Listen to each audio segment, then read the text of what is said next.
Engineer Mac-Ozigbo of National Open University of Nigeria. You are welcome to this class, BUS 809, Human Resource Management. Our topic for today is Communication for Effective Management. I'll take you through the communication process, feedback, barriers to effective communication, and the communication climate. Let's go there.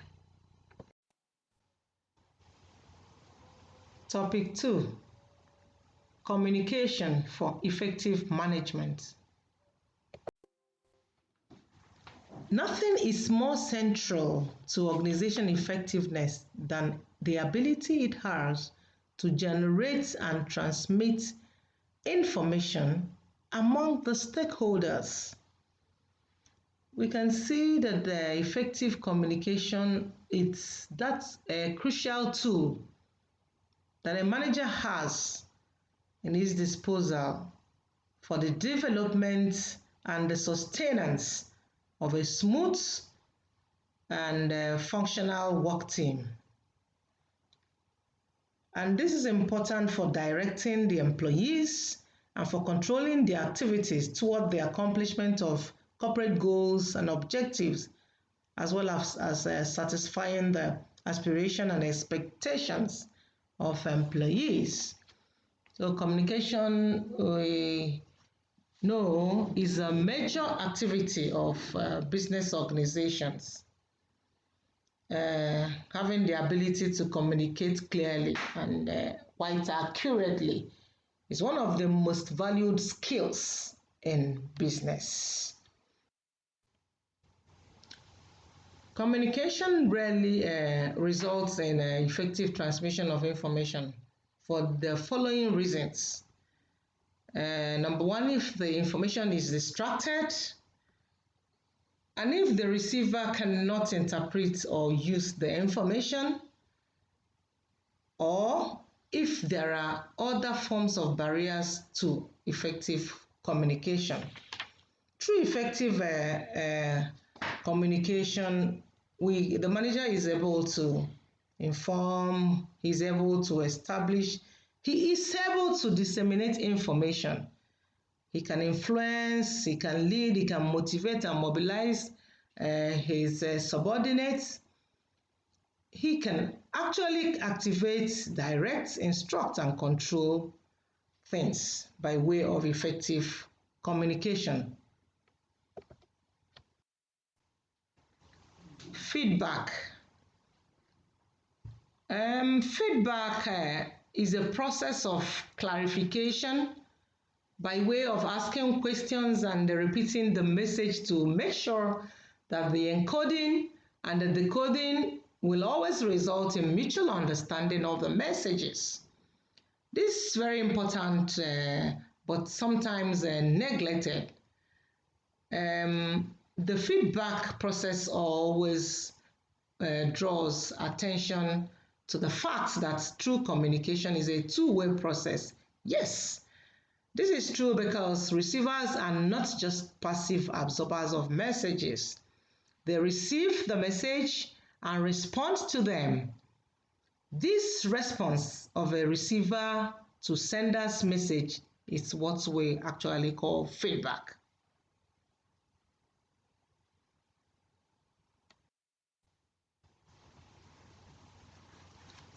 So, sometimes the feedback may be non-verbal, like a smile, a sigh, a frown, a signal, and sometimes it may be, verbal, like a question, a comment.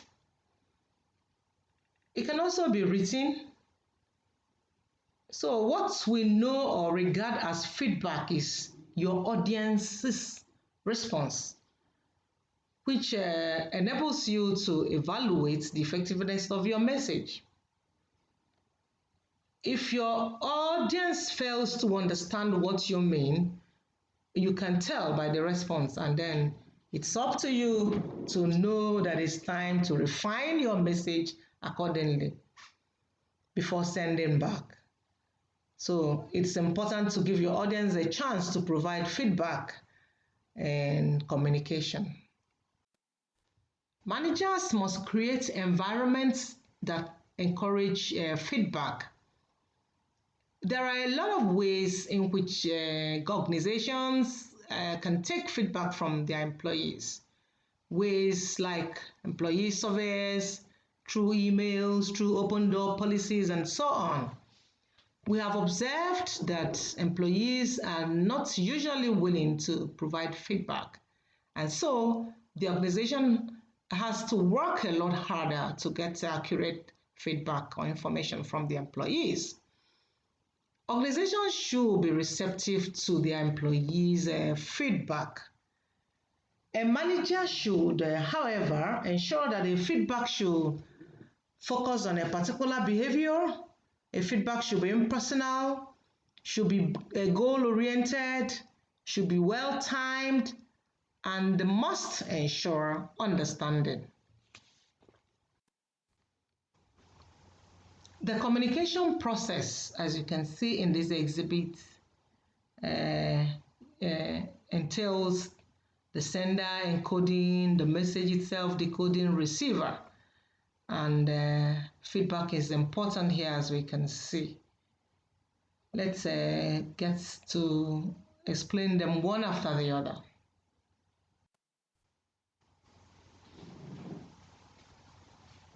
You can all see here that the communication process is like a guide toward realizing effective communication.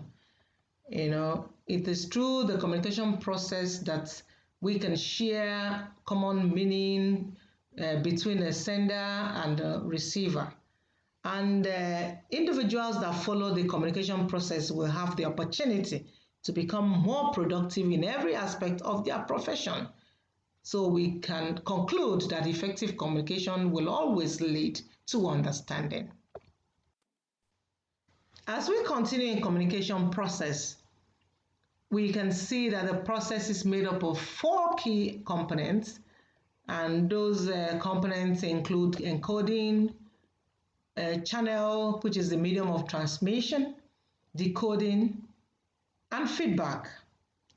We also have 2 other factors in the process, and those factors are present in the form of the sender and the receiver. So the communication process begins with the sender and it ends with the receiver.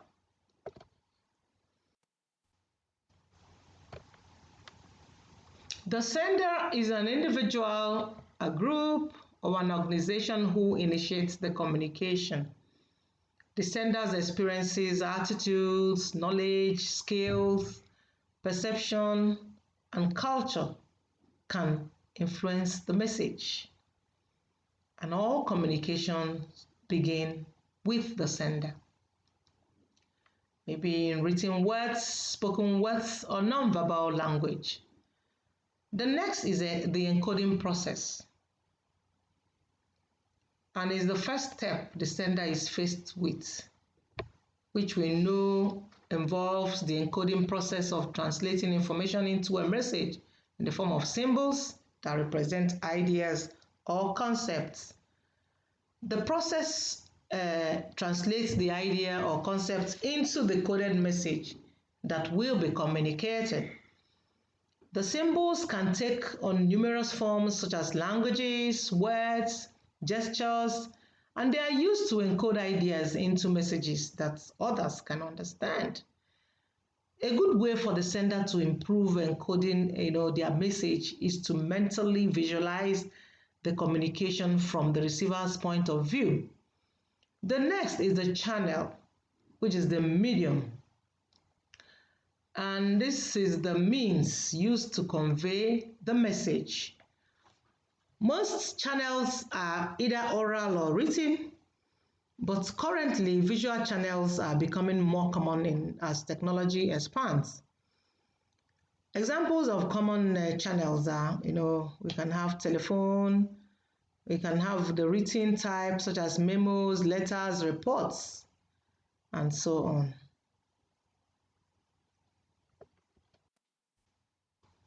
The effectiveness of the various channels fluctuates depending on the characteristics of the communication. For example, when immediate feedback is necessary, oral communication channels are more effective. And in a situation where the message must be delivered to more than a small group of people, written channels are often more effective. And in many cases, both oral and written channels should be used because one supplements the other. Therefore, senders' decision to utilize either oral or written channel for communication is influenced by several factors, and the sender should ask himself or herself different questions. What are those questions? Is the message urgent? Is immediate feedback needed? Is documentation or a permanent record required? Is the content complicated? Is the content private? Is the content controversial? Is the message going to someone inside or outside the organization? What oral and written communication skills do the receiver possess? The next stage is the decoding stage. And this is the process of turning communication into thoughts. Decoding is conducted by the receiver. Once the message is received and examined, the stimulus is sent to the brain for interpreting in order to assign some type of meaning to it. The receiver begins to interpret the symbols sent by the sender, translating the message to their own set of experiences in order to make the symbols meaningful. Successful communication takes place when the receiver correctly interprets the sender's message. Let's go over to the receiver. The receiver is the individual to whom the message is directed, and the extent to which this person comprehends the message will always depend on the number of factors, which include how much the individual knows about the topic, their receptivity to the message, the relationship and trust that exists between sender and receiver. All interpretations by the receiver are influenced by their experiences, by their attitudes, their knowledge, skills, perceptions, and culture. This is similar to the sender's relationship with encoding. The next is feedback. And this is the response of an audience to a message or activity. It refers to the response or the reaction of receiver to the sender's message. This is the final link in the chain of the communication process. After receiving the message, the receiver responds in some way and signals that response to the sender. The signal may take the form of a spoken comment, a long sigh, it may be a written message, a smile, or some other action. And please take note that even a lack of response, in a sense, is a form of feedback. The communication process is the effective guide toward achieving effective communication. Taking a look at the role of effective communication in business, we can see that effective communication functions in creating a successful work environment, providing feedback from the management, leading to innovation, strengthening company and employee relationship, and helpful in building strategies and policies. Although the communication process seems simple, in essence it's not. Certain barriers present themselves throughout the process, and those barriers are factors that have negative impact on the communication process. These barriers can be classified into two: physical or technical barriers, and then socio-psychological barriers. So taking a look at the physical or technical barriers, these are barriers that can minimize the opportunities for effective communication to occur. These include poor means of communication like typing facilities, telephone breakdown, poor audio-visual aids, and other related facilities. And it is important to note that most physical barriers are relatively easy to remove once they are known to exist. The next is socio-psychological barriers. These are more difficult sets of barriers. They usually arise from perpetual differences of persons in communication relationships. And many of these problems may be the result of attitudes, norms, values, beliefs, perception, and serial distortion. Let me explain what serial distortion is all about. It's a common problem in large organizations whereby messages often travel long distances and go through several people before they reach their final destination. So when this involves oral communication, the chances are that the message received will be somewhat different from the original message. And this is because everyone involved in receiving and transmitting the message will inevitably add their own interpretation. So this is it. In what ways can messages be distorted? We can have it that particular points may be highlighted, that is, given an increased prominence and importance. And new information may be added to the message, information may be subtracted from the message, certain details may be modified, maybe to suit either the receiver or the sender, and gaps may be filled in order to make the message sound more credible. At this point, you are expected to take a pause and complete this activity. Activity 1. Give an account of factors that make effective internal communication difficult.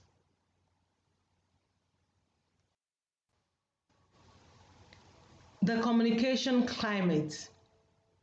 A communication climate refers to the tone of a relationship as expressed by the verbal and non-verbal messages between people.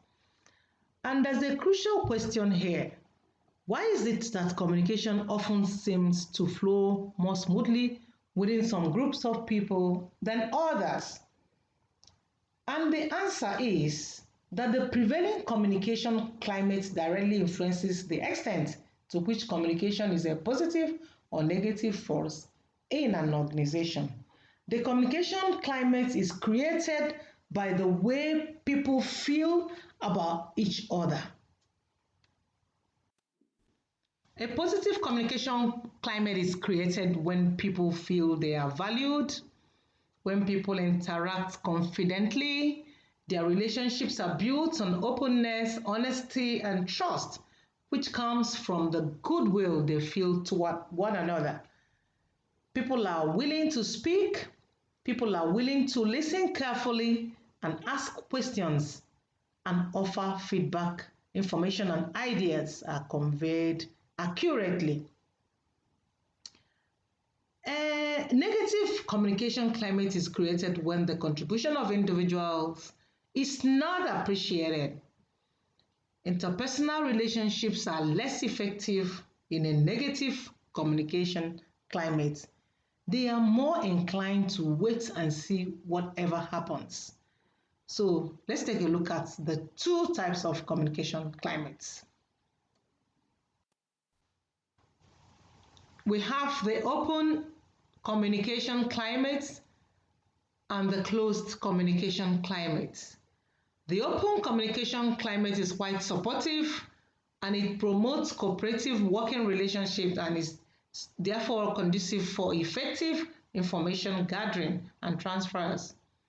Supportiveness is communicated most clearly with the following kinds of response. We have the descriptive response, that is, statements that are informative rather than evaluative.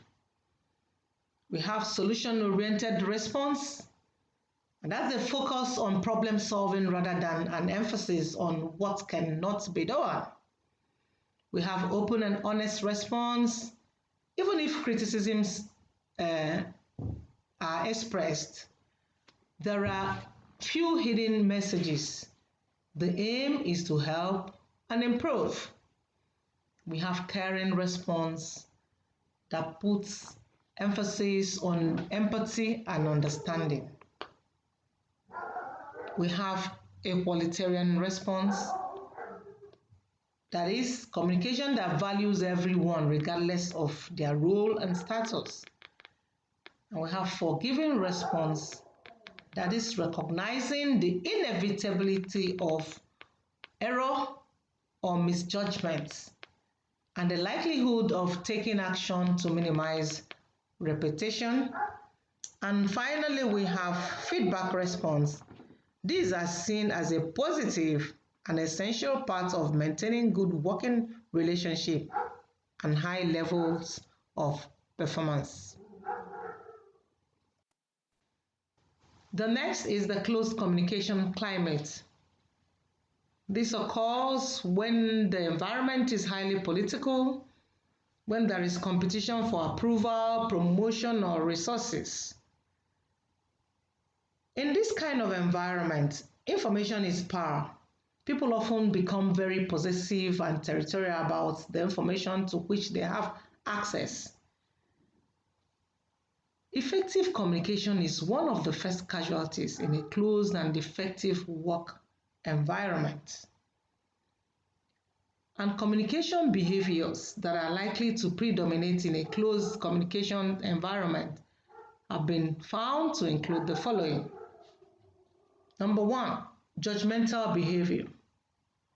Here, people are explicitly expected to conform to certain types of behavior and to inhibit or change attitudes and behaviors that are inconsistent with the norm. And we have deceptive behavior, where messages tend to hold a hidden meaning or are expressed insincerely or in a manipulative manner. We have non-caring behavior.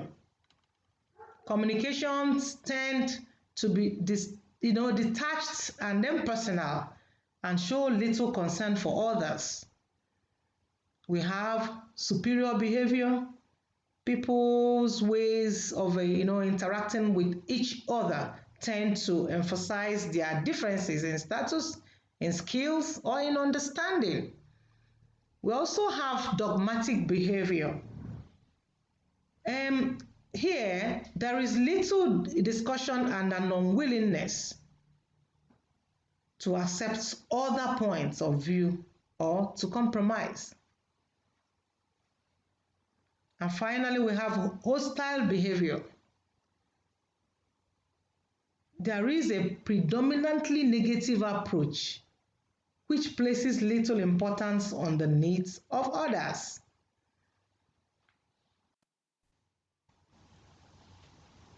Take a pause and complete activity 2. What tools do you propose to use for communication with virtual workforce? In summary, communication is a major part of a manager's role, and communication cannot take place outside a network of people encoding, transmitting, decoding, and interpreting information. We are proud to say that effective communication is integral to the core functions of managing people in organizations. Thank you.